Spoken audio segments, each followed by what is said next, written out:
Adversity, bring it. The struggle, I welcome it. Snooze on life, never that. I am Dave Regina, and this is the No Snooze Podcast. Come on.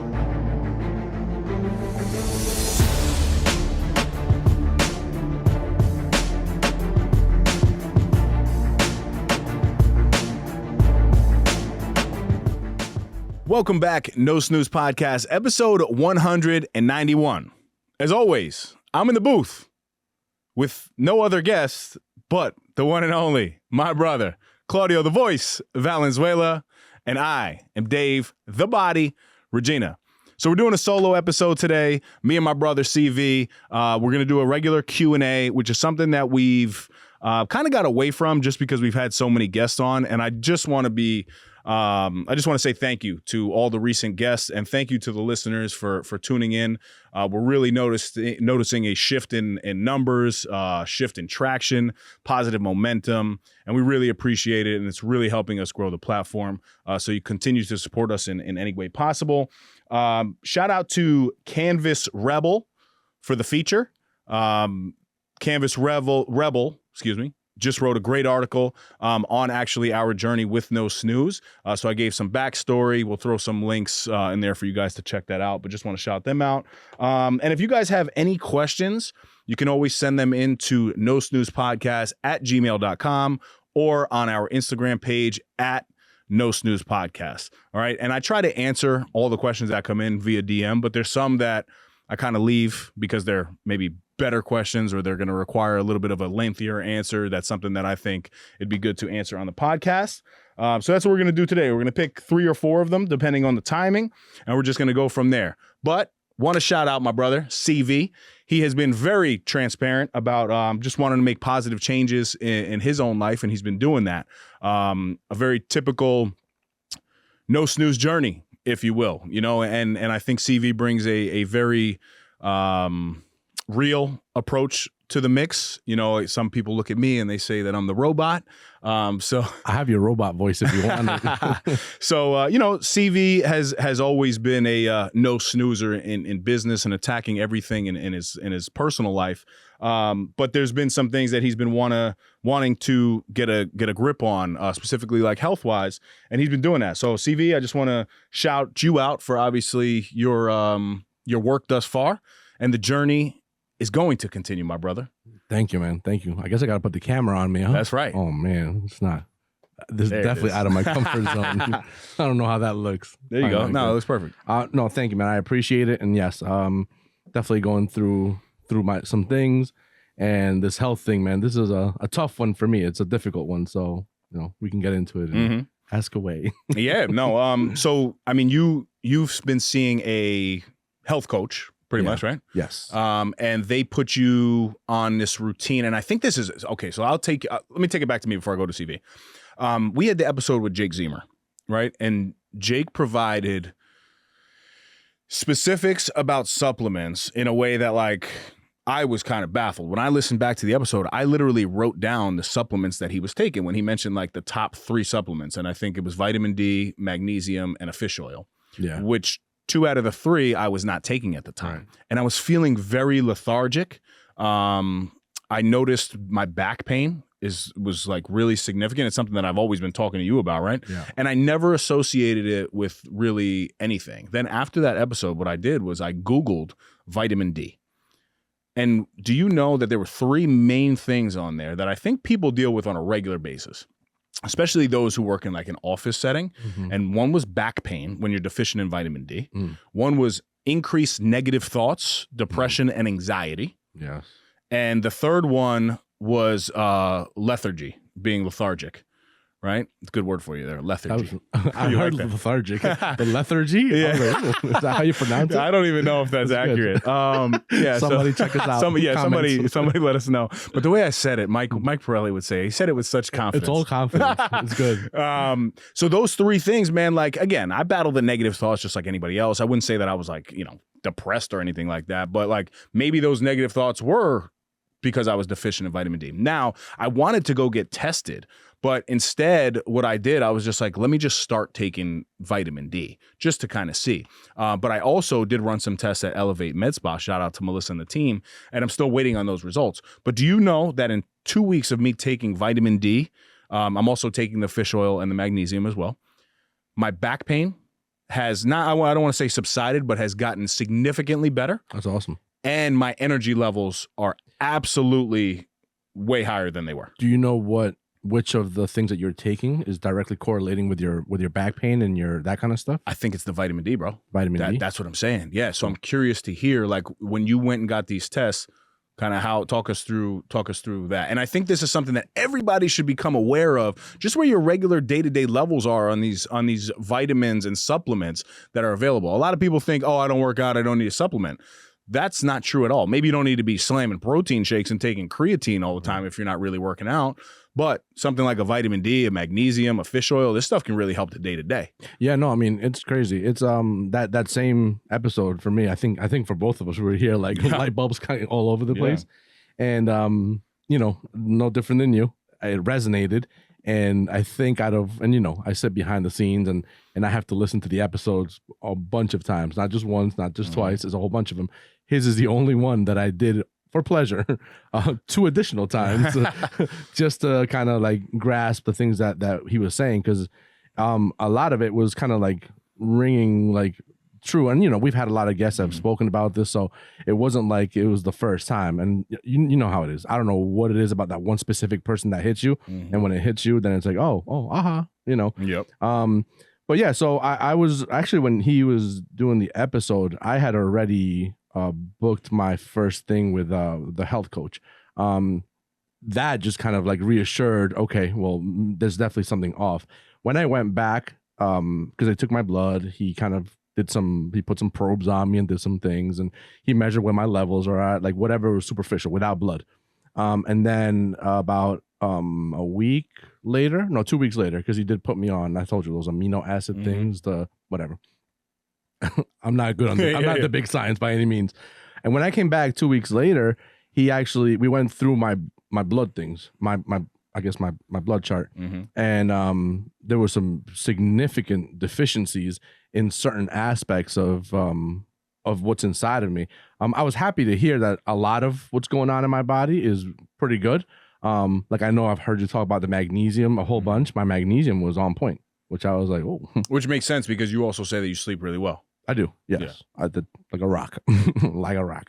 So there were other things that were very good, but in the deficiencies that I have, vitamin D was one of them. And when I tell you deficient, and it started connecting a lot of dots for me, because as he explained what vitamin D kind of controls, which you're kind of alluding to right now, this has been happening to me for the last 2 years, kind of like consistently, where my thoughts have been very different from wherever I remembered it prior to 2 years ago, and kind of like consuming me to a point, kind of like changing the way my mood is, changing the way I operate, changing the way I kind of interact with people.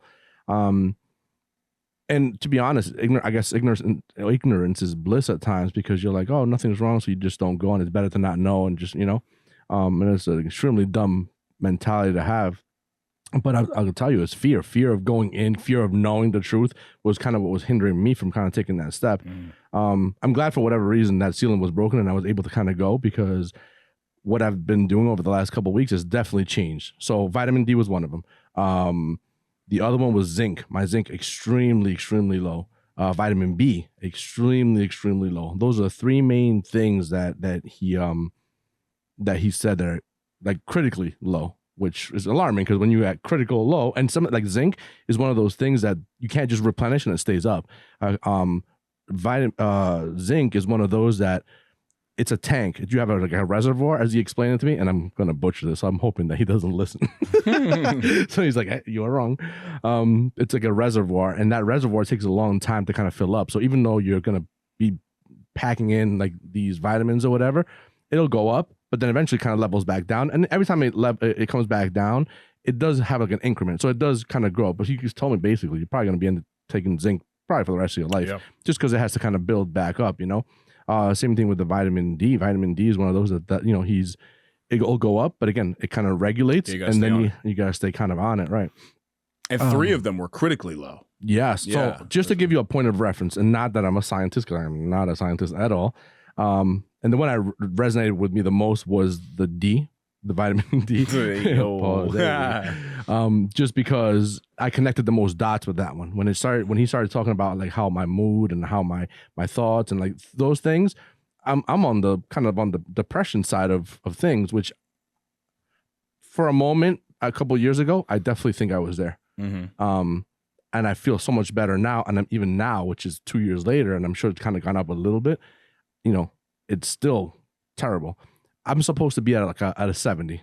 That's the number that is ideal for me or ideal for everyone. I don't really know. And mine came in at 16. Wow. So I mean, I don't know what that looks like in percentage wise, but that's pretty bad, you know? Yeah, from what I know, anything under a 20 is like right. Really, that's really, what he told really me. low. Yes. Yeah. Yes. And I think between 50 and 70, something like that, is kind of normal. Right. Yeah, so that's really low. And now, are you noticing a shift already in? Oh, absolutely. It's only been 2 weeks. Yeah, absolutely. And I didn't, you know, I'm super skeptical with pills. I'm super skeptical with all these things. And I'm thinking, as he gave me this massive amount of pills that I got to take. But they're not pills, they're just vitamins, which is good for you. But yeah, I was like, am I really going to feel it? Is it going to be that noticeable of a change? Am I going to be jumping off the wall? Like, I don't know. How's it going to change, you know? And it's subtle changes, but you'd be surprised how those subtle changes are huge in the span of like a day, in the span of like a couple of days, a week. And that's where I've seen the most change.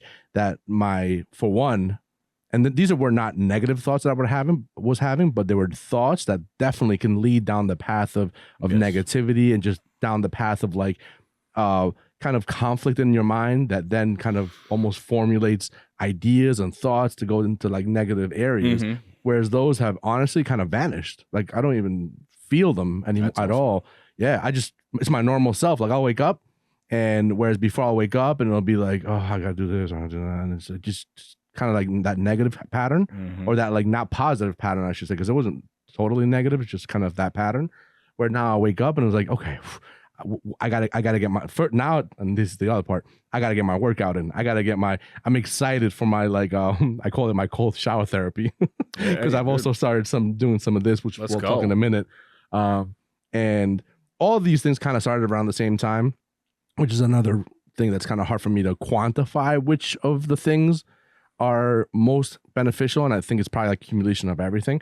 But I mean, on the thoughts alone, the vitamin D, I think, has made a huge change because I can just tell like what used to just spark and just happen is no longer just happening. I can be intentional and be like, oh, I really don't like this or I really don't like that. But that's me being intentional. I could be calm and just the thought would come up. And you're probably noticing more time to where you're positive, like throughout the day, right? Absolutely.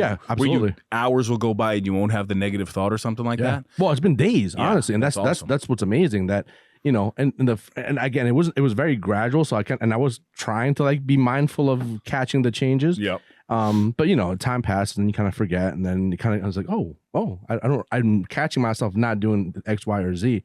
And yeah, I don't really have any kind of weird thoughts anymore. I mean, you know, every now and then, but it's for what it was.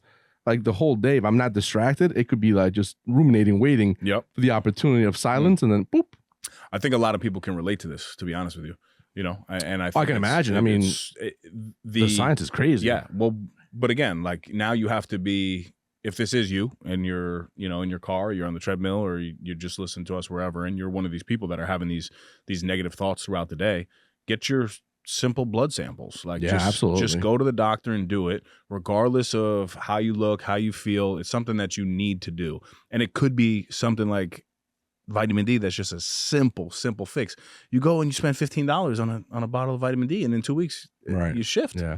And you know, I don't know if other people can relate to this, but this was my thing as to why I didn't want to go to do X, Y, or Z. It was literally fear. Like I was fearful of what I was going to hear, fearful of what was going to come my way, fearful of what I was going to find out. And yeah, it can be fearful, but I think I guess it's no different than, you know, I got to put my big boy pants on and you got to get it done. And it's worth it, man, because when you kind of find out and it's not even finding out what's wrong with you per se. It was more so, here's the issue. I'm a problem solver. So here's the problem. This is how we fix the problem. And if we can fix the problem, now we can start working towards what's going to make you feel better. And to be honest, this is the best part, I think, of a health coach versus like a doctor, is where I've always been like feeling like I don't really like dig the doctors, because they're almost like, oh, well, you're wrong here, you're wrong there, blah, blah, blah, blah, blah. Whereas this guy is more so like, okay, well, this could be higher. It's not ideal, but let's do some vitamin D and we'll start seeing a change. And it's incredible. I felt the change, and I'm super grateful for that. So I think vitamin D is what I need all the time. For real. Yeah, absolutely. And something so simple, again, that everybody should just take a look at. And then also, wrap us up with an update on your cold shower. Oh, the overall? Okay. So the overall is, yes, we've gotten some workout back into the picture, which is great. And I did change it up because someone, like a little pesky little fly, kept like flying around here and telling me I should be doing weights. And I said, you know what? All right, let's buckle down and kind of just try. So I've been working out with weights, which is not a huge thing, but it's a start, because I hadn't done this in years. When I say years, probably like 10 to 15 years, I haven't picked up a weight. So although it's baby weights right now, I'm almost 8 weeks into the routine of like now picking up weights and kind of getting it done. So I'm sure my muscles are not going to look like yours anytime soon. Let me see. No, definitely not. But it's the start that I think I kind of needed. And then, yes, the other thing I started doing was, again, this little gnat that won't leave me alone. It's like, you got to do it. It's the no snooze. Oh, I like that. The no snooze gnat. So I started like delving into the colder side of the shower, which I've been fighting for as long as you've been talking about it, because I'm like, I know how I am in pools in the summer, and if I'm not like taking that quick jump in, it's a struggle for me. My family calls me like an old lady when I get into the water, because I'm always like one like toe at a time and then waiting. It'll take me like 20 to 30 minutes to get into a pool, which is crazy. But I've been working on that, and like now, which has been like 2 weeks of doing this, or 3 weeks of this cold shower thing, I'm up to like a minute and a half in there, and just straight up cold water. And it's still not easy, but I've gotten to, and this is where the pills I think really like adjusted, like vitamin D really adjusted, because I started looking forward to it, and I still every morning I look forward to it. It's almost like my I get excited, which is weird to say, because if you remember maybe a month back, I'm like, hell no, I am not touching cold water, or if you pay me to get into cold water. And it's like my highlight of the morning. Like I get excited, one, because I've accomplished part of it, but also because it does make me feel better. And that, honestly, when you would talk about that, I wouldn't even like conceptualize how could you feel better from suffering in the water. Yeah. But it's crazy. You come out of the shower after being frozen for like a minute and a half, whatever it is. Well, to me, frozen. The ice therapy, I think it's another level that I'm not there yet. No, it's all cool. But yeah, you come out and it's like the energy that you have is definitely different. You're like, and it's like sustained energy. It's almost like, when you eat like a sugar that gives you like, a spike, but then you crash. And this is almost like an extended period release. Though. Yeah, it's real. Sure. It's real science. But I'm that guy that fights science. But again, they say the the dopamine hit that happens, once you enter that cold water is actually very it mimics a drug. Dopamine is the right chemical that goes off when you are either happy or you're doing a drug or something like that.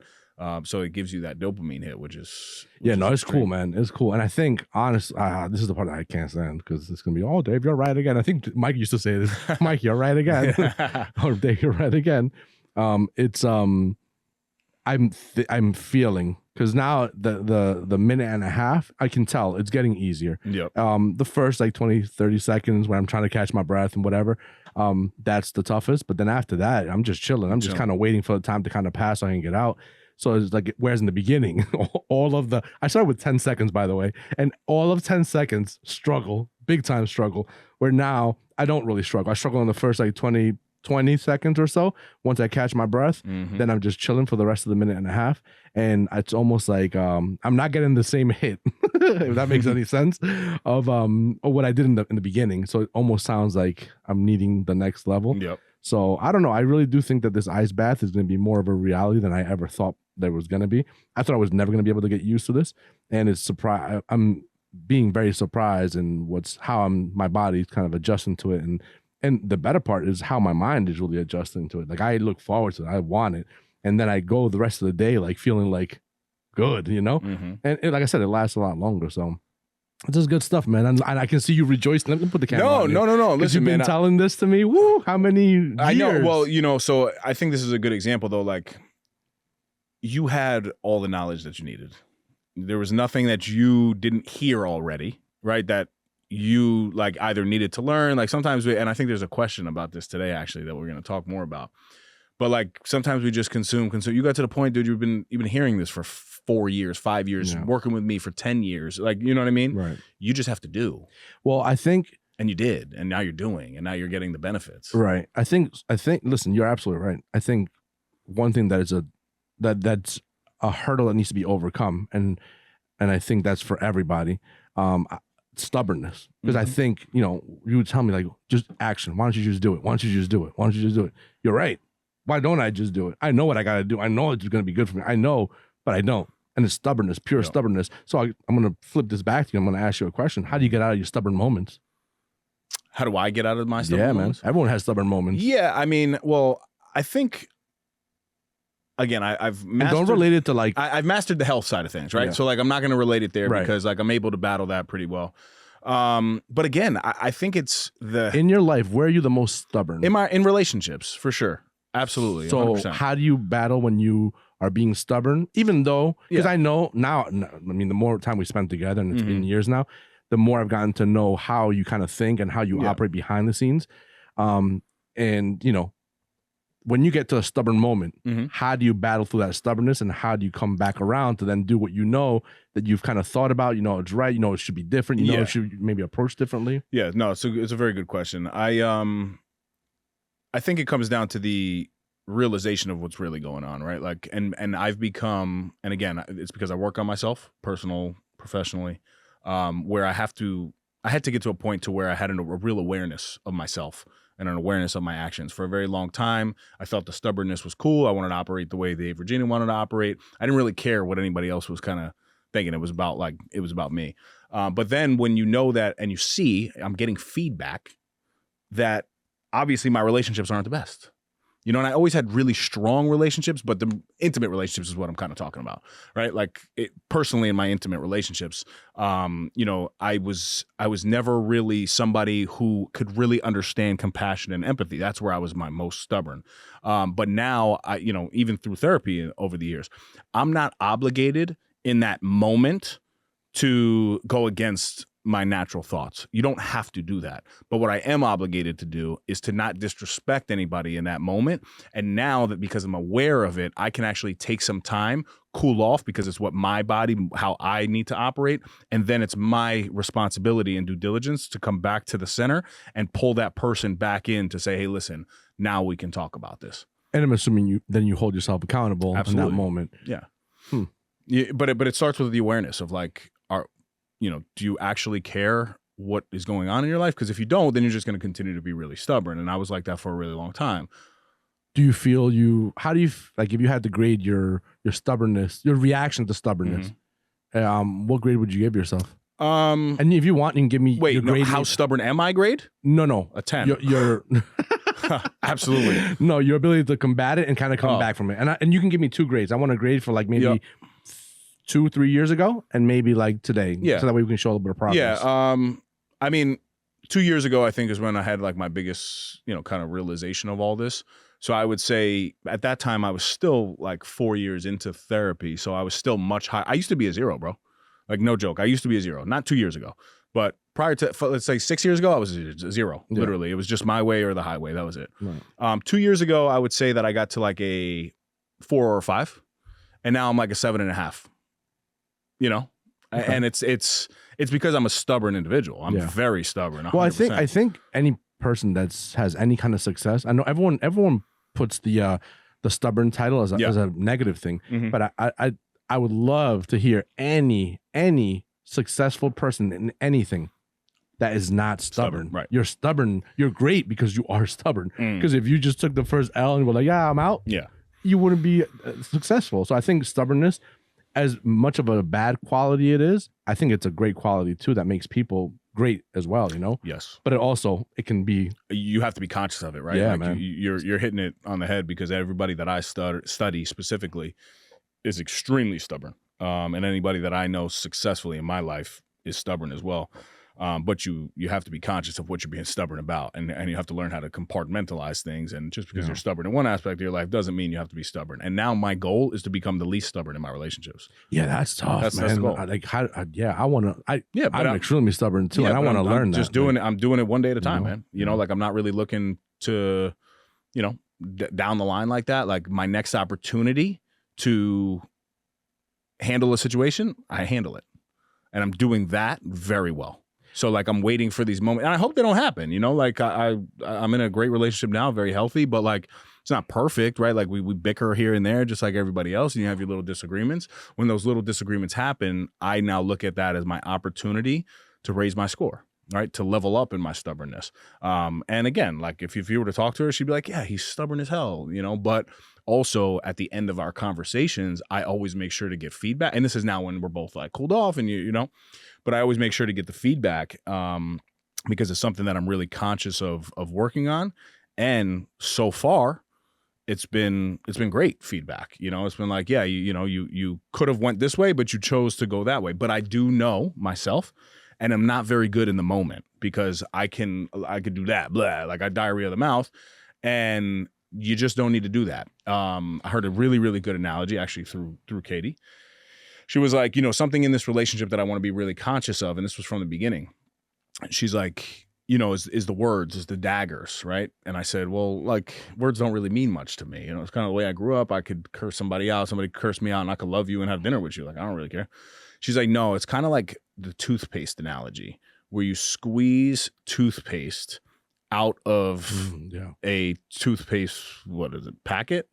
It's very hard. It's a tube, toothpaste yeah. tube. A tube. It's very hard to put that toothpaste back in. Right. So every time that you disrespect one another in a relationship, a little bit of toothpaste comes out.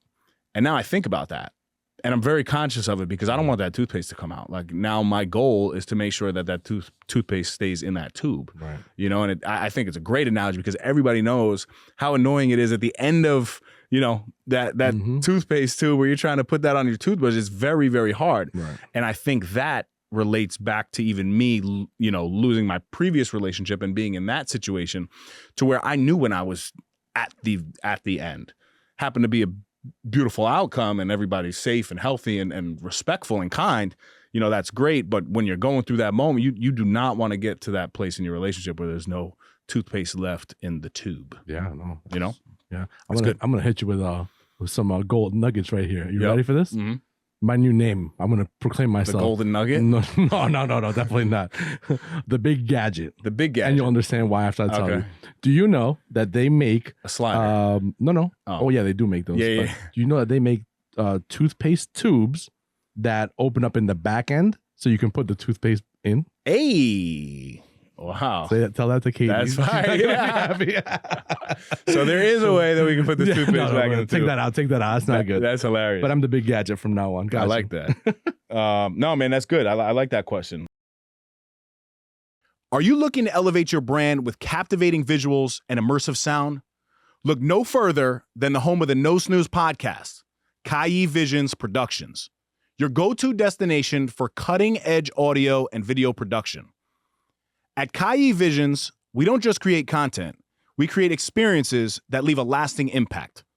From podcasts, YouTube variety shows, sleek corporate videos, to attention-grabbing promotional campaigns, our team of experts is dedicated to turning your vision into reality. Choose Kayi Visions for a production experience like no other. It's time to make your brand known. Contact us today at kayivisions@gmail.com or find us on Instagram at Kayi Visions. Kayi Visions Productions, where audio-visual excellence meets innovation. Now, back to the Epi. You ready to get into these other ones? Yeah, so let me apologize right away, because the big Hooked on Phonics is about to come on the screen.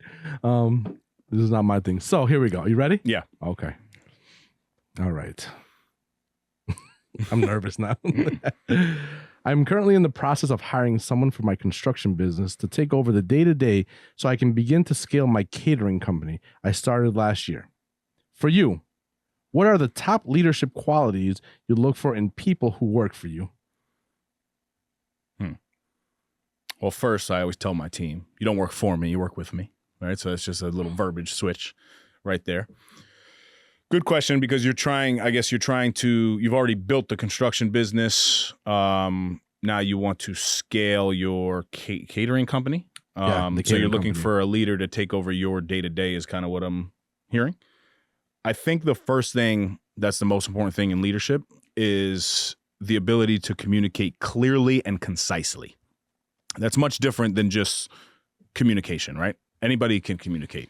But from the leaders that I work with and the leaders that I've seen over the year, the good leaders, they have a unique ability on being able to express their thoughts very clearly. My goal when I'm with my team is to make sure that any meeting that we have, you're not leaving confused. And sometimes with multiple leaders in play, which is something that we battle, we have multiple commissioners and multiple levels of government. Sometimes things get confusing. So I try to pride myself on communicating clearly and concisely. The second thing, I think I would say an eagerness to learn, being able to adapt and learn, being able to, regardless of your age, regardless of your knowledge, always being able to hear somebody else's feedback and be willing to learn from either a coworker, whether it's, collateral or it's, somebody from top to bottom. It doesn't matter the position that you're in. You have to have an ability for life and an eagerness to learn in life. Another thing that I think is extremely important is somebody, I believe, is a great leader when they can cast a vision. Vision, I think, provides, what's the word that I'm looking for? Clarity, but more of, I think vision provides direction and purpose for other members on that team. So a lot of people come to work, whether it's a construction company, whether it's local government, whether it's a local gym, and they're just coming to work because they have to pay the bills. That's fine. But good leaders are able to cast a vision amongst their employees and their team to where not only now is this employee coming to work for a paycheck, but they're also coming to understand and fulfill the vision that's set. Does that make sense? Yeah, you got my brain thinking. I got some follow-up questions. You know what I'm saying? So I think those three right there, communicating concisely and clearly, and eagerness to learn, and casting a vision, are three things that I specifically look for, and honestly are three things that I take very seriously in my own world. Specifically, that last point you said made me really kind of fired a question in my mind. How much do you take into consideration personality? As a leader, specifically, or yeah. For a leader looking to answer this question, to kind of follow up. So personality, I don't really look at, right? So I look at integrity, and I look at overall character, but your personality, I don't really care about.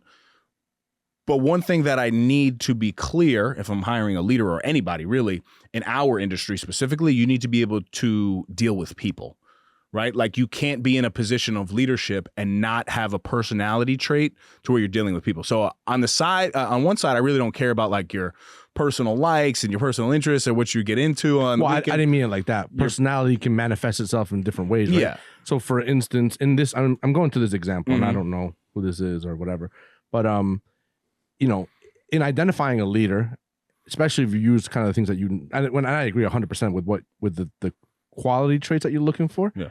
But every person, especially if you're looking for someone who's going to have those good qualities, they're ultimately working for you. So ultimately you have to at some point or have an understanding or even in the back of your mind that this is someone that also has ambitions and also probably wants to make something of themselves. I'm sure their goal, their life's ambition is not to be a peon for somebody else's company. I'm sure somewhere along his mind or their mind is, I ultimately want a company myself. And if I'm showing you that I can run my own company, at what point your personality kind of gets infiltrated in there where your agenda is more important than my agenda? And meaning like for that person that's trying to hire somebody to take over, is he going to come and take over his way and not do it the way I want to, because it's my business and I've operated X, Y, and Z, and I just want you to be able to be excellent and run it the way I want to run it. So that way I can now focus on my catering business and blah, blah, blah, blah, blah. Yeah, I think that comes more down to clear expectations versus personality to me, right? Like I can hire somebody with the understanding and the transparency of, hey, you're a 3-year plan. That's really what this is. This is a low-level position. I'm looking at this as 3 years. Do I have you for, these 3 years? If it's 2 years, it's 2 years.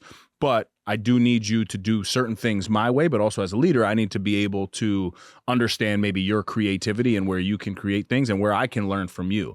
I think when you have the duality of that to where you allow somebody to take the principles and the procedures of an organization, because as long as that's fulfilled, I don't really need you to be A, B, C, D in our industry, right? I don't know about exactly. In construction, you probably got to do certain things the exact same way. But also as a leader, I think great leaders have the ability to groom other leaders to send them on their way. And that's something that I think is, I do that personally.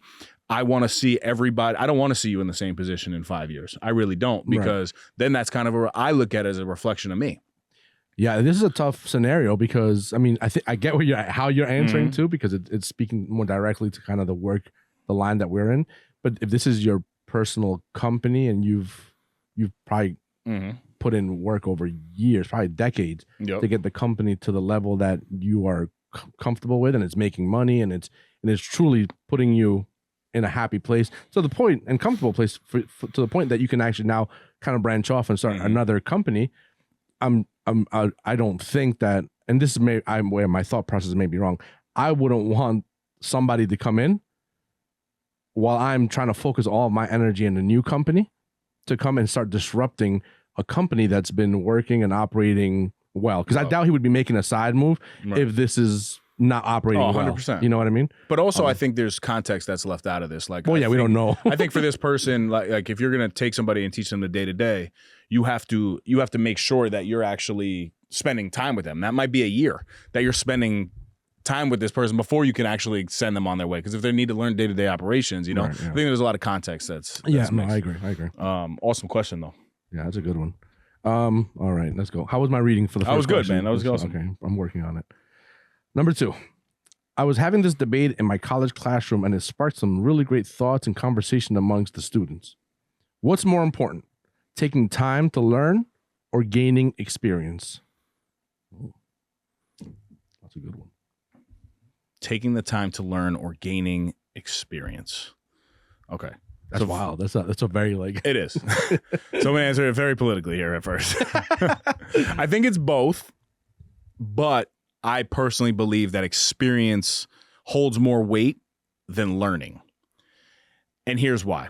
I think Andy Frisella said a saying that resonated with me, and it relates to this.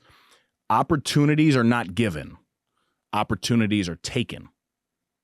Now, one can only take an opportunity by delving into something and physically taking the opportunity by trying to gain experience. You sitting back and you learning, kind of like we were just talking about, right? You get to a point that like you already know what you got to do. Now, if you have no experience, it's definitely not going to benefit you in any way. But I do think the best combination is making sure that you can dive into an opportunity to gain experience while you're strategically learning. And it also depends on the industry that you're in, right? Like if you're a plumber, you probably have to have a lot more knowledge than Dave Regina has right now in plumbing, right? But like also I should be reading some things on like safety procedures to try to gain some knowledge. And then at the same time, I need to physically be like watching a plumber, like being there and doing the actual thing. Yeah. It reminds me of Think and Grow Rich as well. You have two types of knowledge. You have regular knowledge and then applied knowledge. Knowledge without applying knowledge is nothing. It's a theory, basically. You know the theory behind whatever. Yeah, it's nothing. It's a book smart side but of being able to apply your knowledge and really do the thing is going to set you way apart. I think people get to a place, like, I got to be honest with you. For me right now, right? Like, there's not many things that I hear in the personal and professional development space that I haven't already heard. I choose to continue to learn because I want to hear how the industry changes and how things are morphing and different analogies for life. But the core and the foundation is already in me.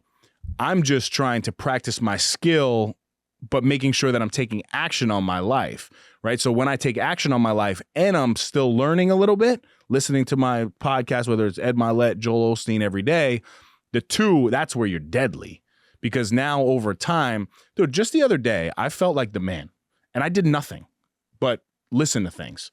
I felt like the actual man. So Callie was sleeping. I woke up at like 5. I read my Bible. I meditated. I drank my coffee. I put 30 minutes of Joel in my ear. Callie still wasn't up. I put an hour of Ed Milet in. It was 6:30 a.m. I felt like I just went to university for 3 years. Yeah. You know what I'm saying? Yeah, I'm like, yo, like this is crazy. But now if it just stopped there and I didn't do anything for the rest of my day, I don't think I really would have had a successful day. So what I did though is I went to the gym. I took action on things. I ended up getting a great business lead that same day off of something and a technique that I heard in the morning, because I think that's when you're also elite, is when you hear something and then you actually do it right away. So I specifically wrote this thing down and I was like, oh my God, I got to call this person and make this happen. And I did that. That day for me, I was like, holy shit. It's like a mega win. It was one of those moral report cards for Jay, like his score. Shout out Jay Lacayo. I got to a place I was like, yo, today is a 10, baby, like in efficiency, you know? So I think to answer the question long-winded, to make it short, it's both, but it's more geared towards experience is more important. Yeah, I agree 100%. I think you have to do a little of both. Yeah. But there's something to be said for there. So I think it's up to the person to really understand the situation, right? And I think learning, you can always learn on your own. You can always have the ability to find a tool to kind of educate yourself. And then yes, when the opportunity is there, or when you're able to learn by gaining experience, that is like super, like I think most ideal.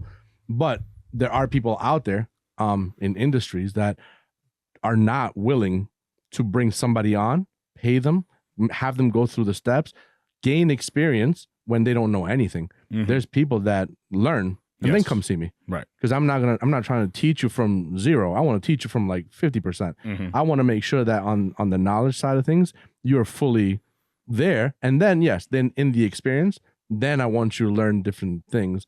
And I think it just exists. Yes. So I think it depends on the situation. I think to answer my own scenario, that person whom is wanting to gain that experience, at some point you have to go out there and put yourself out there for basically nothing to learn, to gain that experience while learning, if that's the way you need it to be. But it's funny. Something you said made me think of like something very relatable. So, I like my auto mechanics and I like to play, and I'm not an auto mechanic by any means. I don't even have a quarter of the knowledge, but I like it. I tool around in it. I did it through high school. I've always done it. And I watch a ton of videos, a ton of educational stuff to learn. So my little encyclopedia is pretty well up, but there's such a difference in knowing how to take something apart and then actually physically getting in front of that. Right. And especially, and auto mechanics is crazy because you can be like, oh, take these 5 bolts off. And you go to do it and you're stuck on the first bolt. Right. And you can't even make it beyond because you don't have the experience of knowing the little tricks of the trade that kind of come along with loosen experience. them all a little bit. Right. Or even worse. I've had some that just like are frozen in there, or just like it's like melded. It's like a term where like just through corrosion it just melds in. And how, you know what I mean? And unless you've been in a place where you learn those little tricks of the trade, you would never know. I can read everything, but then so there's something to be said for the gaining experience. Love it. All right. Oh, by the way, I didn't say this before, but I've also upped my game in the meditating game. Let's go. Every day I'm meditating. How long are you doing? It varies because I do like an app, and like some days like 8-10 minutes. Sometimes it's like 20 minutes. Those are kind of the longer ones, but I make it through them, and it's pretty cool. Yeah, I do 15 every day now. That's awesome. You do the same one? I am on the same one. Mine changes because I have like a little app, so it just kind of changes. But I like it, man. It's tough. It's hard. It is. It's hard to stay locked in. It sets like it does leave you nice and easy breezy for the rest of the day, which is cool. All right. Question number 3. Congratulations on not drinking. Sidebar. Put the camera on yourself, man. Oh, wait. Sidebar. Congratulations, Dave. Appreciate Take it. Receive it. I Okay. receive that. Okay. Congratulations on not drinking. I've listened on the podcast for over a year, and honestly, I was getting tired of you continuing to say you should stop. Hey, ha, yo. ha, ha. You were snoozing. Anyways, do you now recommend not drinking to everyone? Okay. Is right. Yeah. So thank you. And for those who don't know, I, kind of just put it out there that I wasn't going to drink for the year now, and it's been going great. Just hit the 4-month mark, and every day is like a new opportunity to just get better. I'm becoming a little bit more clear in my thoughts, and I think I'm really starting to reap benefits now that it's over 120 days in. But no, I'm not qualified for that. And before I say anything on this, I do want to start by just acknowledging anybody who's on any sort of journey of sobriety. Specifically to me, you guys know how much it means to me, just personally in my family situation with my mom. And what I see is the most incredible display of discipline on anybody who is physically addicted to a substance that then is able to completely stop that, whether it's cold turkey, whether it takes you 15 times, whether it takes you 2 times, that doesn't matter. But the fact that you're out there trying and you're every single day you're showing up and you're one day at a time, I think that's something that really is commendable. I really am not qualified to not tell people not to drink. I take it very seriously now in my life for this year, but I'll be honest with you, I don't know. I haven't really thought about, am I going sober for the rest of my life? Like just the other day, I was out to dinner with my girlfriend and we were having a beautiful steak and there was red wine on the table. I was like, I would have 1 glass of wine. But I think forever my relationship with alcohol has changed because of what I know. And again, back to the knowledge piece. All it took for me was, a couple conversations with some high level people, but I really needed to hear what alcohol does to my body and my brain. It does the same thing to yours, but that's your decision to stop or not. And who am I, who was just drinking 4 months ago, excessively at times, to tell anybody that they shouldn't be drinking? That's not why I'm here. That's not why I do this podcast. That's not why I get out here. I get out here to share my experiences, and if it can help you understand how I can get from maybe A to B, and it inspires you in any way or it encourages you, that's great. If it doesn't, and you want to go enjoy a glass of wine, a beer, a whiskey, do that. As long as you have control of your situation, I think that's where you should stay. Does that make sense? Yeah, this is a tough one because it makes a lot of sense. Yeah.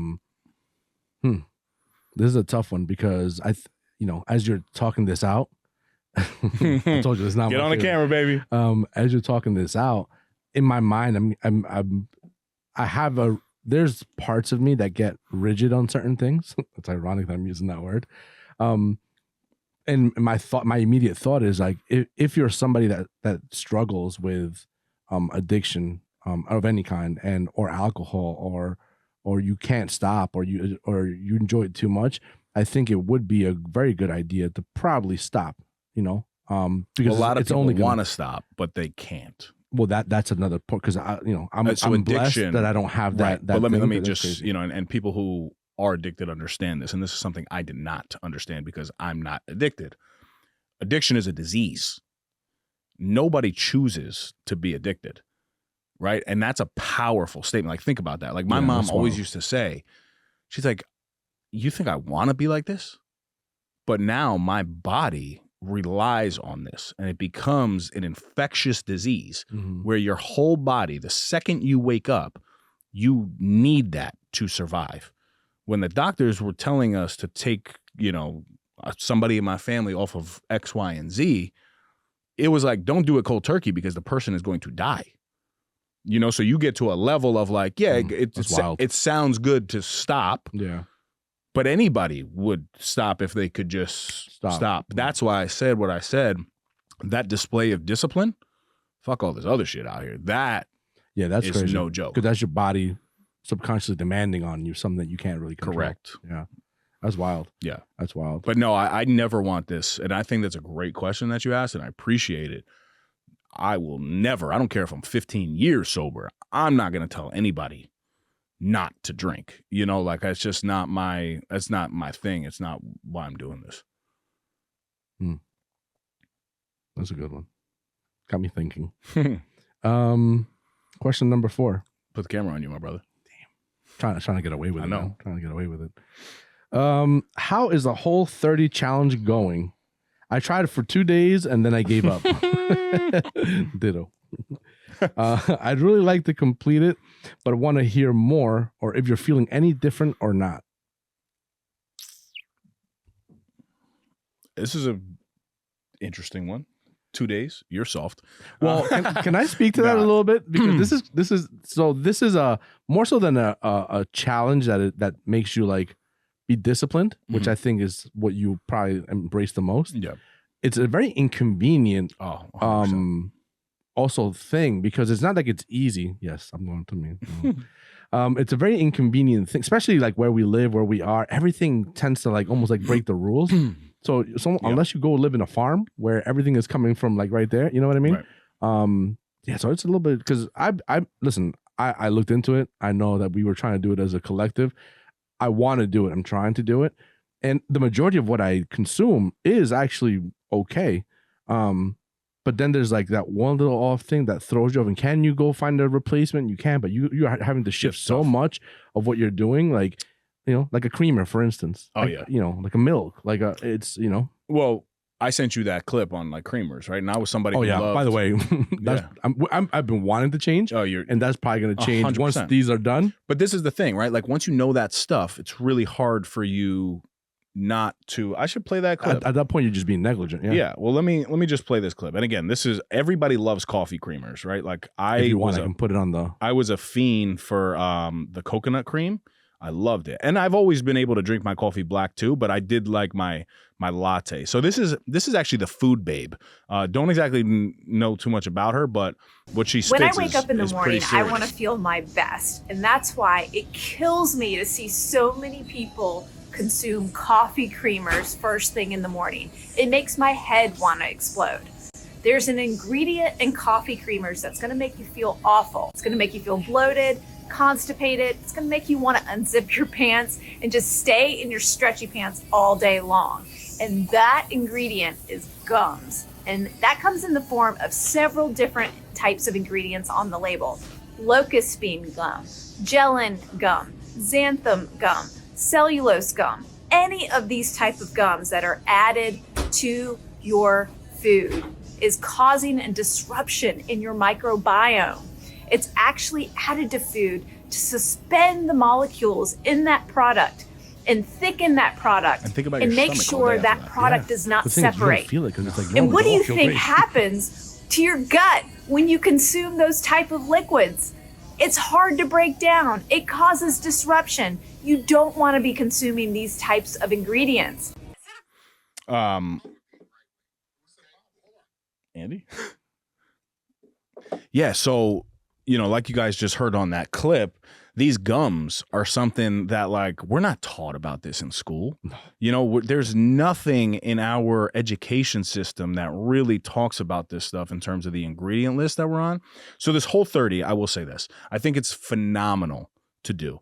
And at the time of recording, I'm still only like 11 days in. So I'm not even really reaping the extreme benefits. They say after like 2 full weeks, you really are. But I will say that it's challenging. It's definitely a level of discipline that needs to be applied there. And what I'm noticing is that you have to be prepared. I can do anything for 30 days.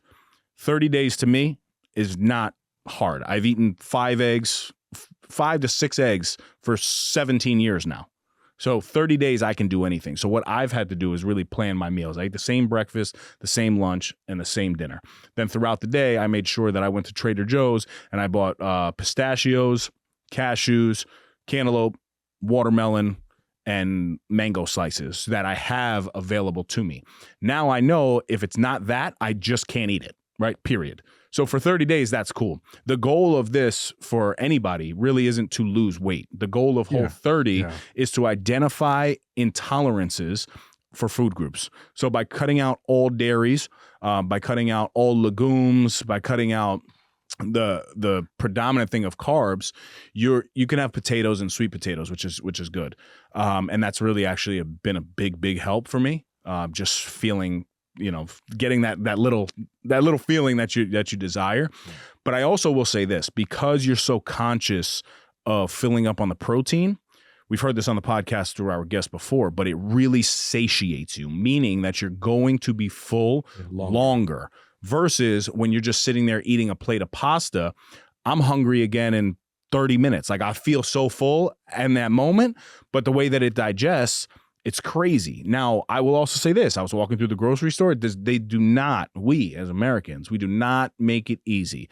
And there is something to be said about why a lot of these countries have banned a lot of these ingredients, man. Yeah, like, it's crazy. The food industry, I don't know what's going on, but you guys really are not on our team. I don't know if they're trying to abolish us. FDA, I don't know. I don't know if they're trying to abolish us. No disrespect, but like the stuff that you guys are putting into our bodies and the stuff that we're even giving our kids, man, is really, really crazy. What I've loved about this challenge so far is my daughter has bought in.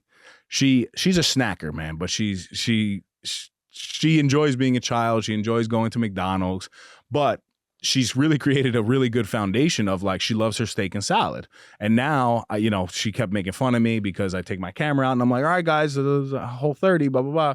And now she's like, Dad, am I having Whole30 for dinner? And literally, just the other day, she had a little cantaloupe, a little watermelon, some cut up strawberries with a chicken drumstick and some steak. And, she didn't ask me for a snack after. I don't know if it was just a coincidence, but it was something that I'm like noticing. I'm like, wow, like this chick always asks me for snacks. And again, she's not even 4 years old, so I'm going to give her that balance of things. But we got to really be conscious of what we're putting into our bodies. And I think now more than ever, the things that we make, man, and even for me, okay, so for these 30 days, I'm not even allowed to have protein shakes. Yeah, that's crazy. But you know what I'm doing instead? What? And you're going to be like, whoa. A whole additional steak? No, pretty much. But I'm having 10 liquid egg whites, wow. Frozen strawberries, almond butter, and a banana, blending it up and drinking it. That's 50 grams of protein right there.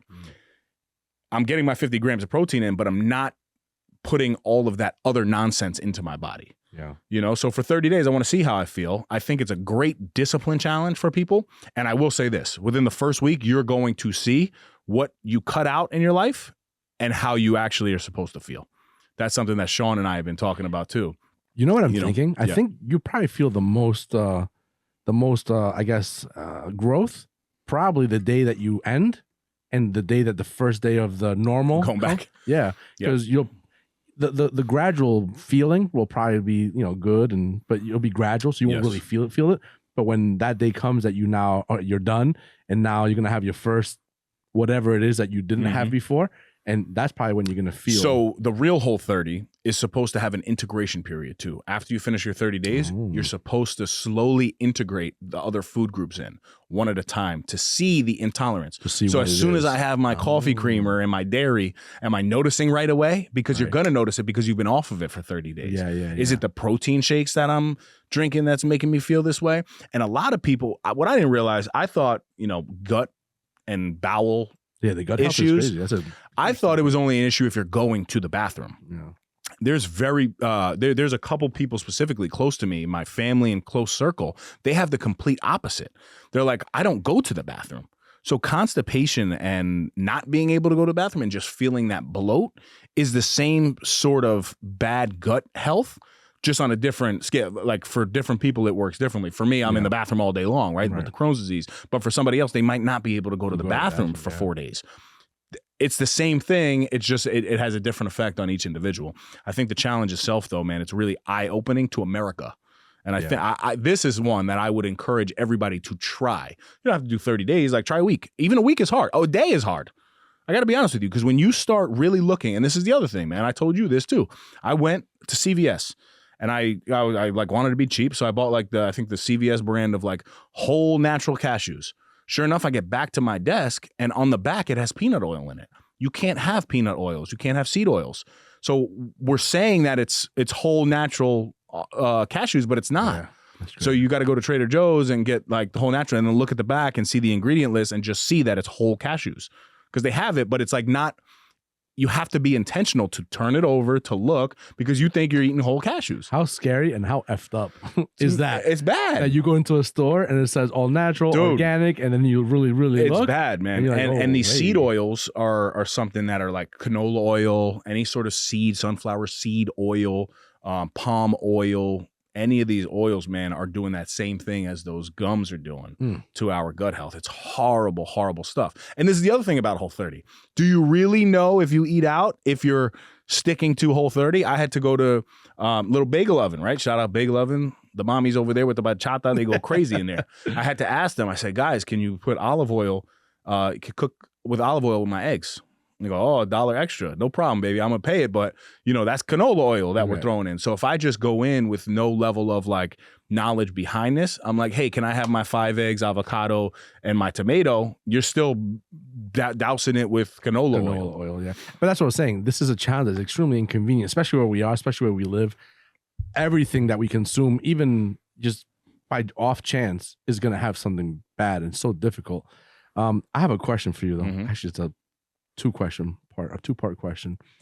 What has been the one thing that you had to remove that's been the biggest sacrifice? You already part know. One, it's Oreos. You already know, bro. Come on, don't ask me that dumb stuff. And how have you coped with not having your routine 5 Oreos per night? Okay, so it's Oreos.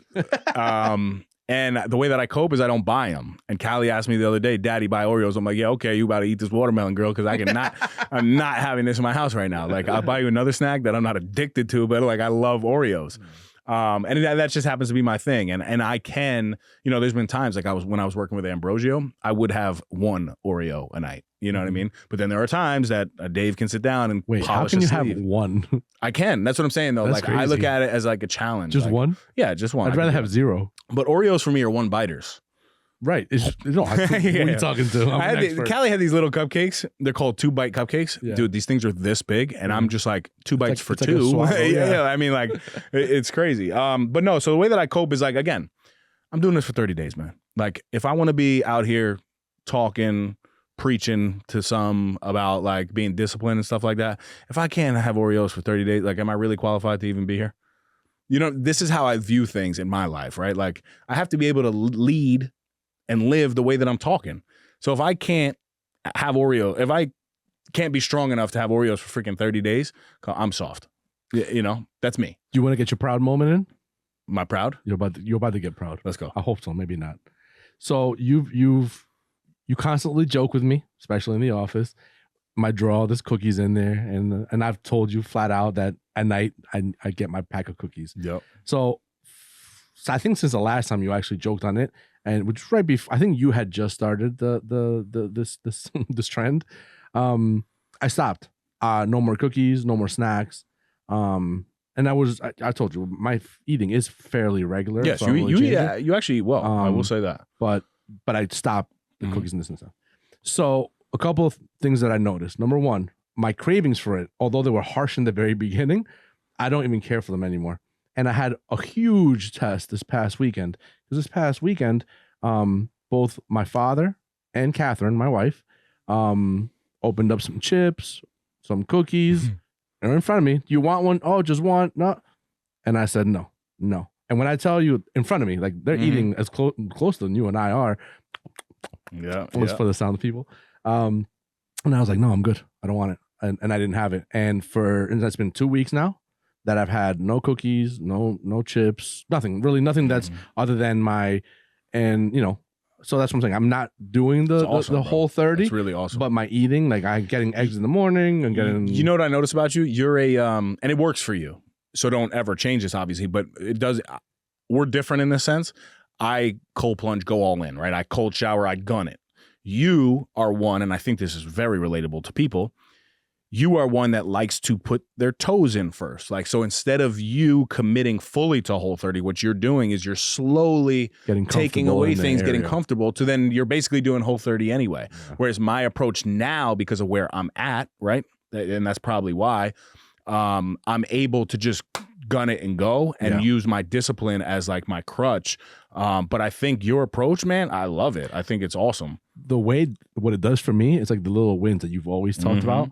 And not even thinking about it, that's just how I operate. And to me, it's almost like the baby way in. I'm getting comfortable until I get comfortable to the point that it is comfortable. But it does make you feel good when you're able to like go 2 weeks with no cookies. Yeah. Now I know I can maybe go a little bit further. And I'm going to try and go as far as I can without doing this, And But yeah, man, you know what's a tough one for me with this whole 30 that I saw, and I know it's gonna be a tough one, and I'm committed. I just have to like, I guess, make sure that it ends in my fridge, is the creamer in the morning. I love my caramel macchiato creamer in the morning. I think it's going to be feedback that's going to change it for you. Like, I think if you do this for a significant period of time where you get this gum or whatever it is out of your body, but also you got to get the gum out of your body with the other things in your life too. So you got to be really conscious of these ingredients, right? Once that fully comes out of your body, and then you put it back in and you feel immediately what it is like. And maybe I do have a leg up because of the Crohn's. You and I have spoke about this before. Like, I knew a consequence of what I consumed. And I would choose to go out with my friends in college and drink and have buffalo wings, knowing that I was going to be crippled the next day. And I would consciously choose that because I wanted to have fun in college. I wanted to, you know, I'll be there in the moment, and I wanted to experience that stuff. So I think on a level, this is kind of what Whole30 does for people, hopefully not as dramatic, but when you actually receive the feedback from your body and you know the consequence, but you got to, the key here is being able to get it out of your body first, right? And if people can push past that, and that's where the discipline has to come in. You got to be able to push past the desire and the want to put this into your body, knowing, and you have to attach the bigger picture. And the bigger picture is like, you're going to feel like shit. You know, like, you know what the consequence is. And I think that's a good hack for people when they're trying this stuff. So something I didn't mention earlier from my visit to the health coach is that I'm extremely inflamed. So he has me on a bunch of things that are, I guess, are supposed to bring down or reduce my inflammation. In my head, you know, I'm like, no, it's not inflammation. I'm fat, bro. He's just telling you your body's inflamed. Yeah, man. Like, I could have told you that. It's been like a bunch of years, and my whole body's inflamed. But no, he was telling me that, you know, we need to de-inflame my body to then be able to find out where the inflammation is happening. I mean, there's a lot of things in this conversation that correlate so like even, because I guarantee you, I know, I think, who was it? I think maybe it was Shortcut that said it when he came. And he was talking about the slight intolerances or what's it called? When you like have milk and whatever. I think I have some of those too. And it's not all the time, and it's not all kind of milk or all kind of cheeses. I told you on that episode, there's like 70% of Americans are actually absolutely. And there's some that hit me hard. There's some that immediately you get the bubble goods. And then there's some that you don't even see. Like, I've had pizza forever, and pizza doesn't do anything to me. And it's a lot of cheese, a lot of lactose stuff in there. But then there'll be other things. I'll have like a couple of bites and I can already feel that it's doing something different and it's not right. It's just not right. And it's not all the time. And that's what makes it so confusing, because you're like, oh, it's not cheese. It's not lactose. It's just that one thing that I just didn't sit well with me because I can eat I can pound pizzas and it doesn't matter. Nothing happens to me, you know? And that's what's very confusing. Yeah. No, this is all an interesting, and I love that we're doing that. We got to do this more often, right? It's good. It's good to come back and do this stuff and obviously answer people's questions. This episode is brought to you by Hudson Valley Teeth Whitening.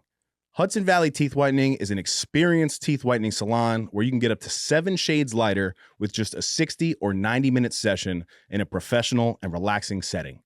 They offer the most superior product coupled with the highest quality of customer service available to get you instant results.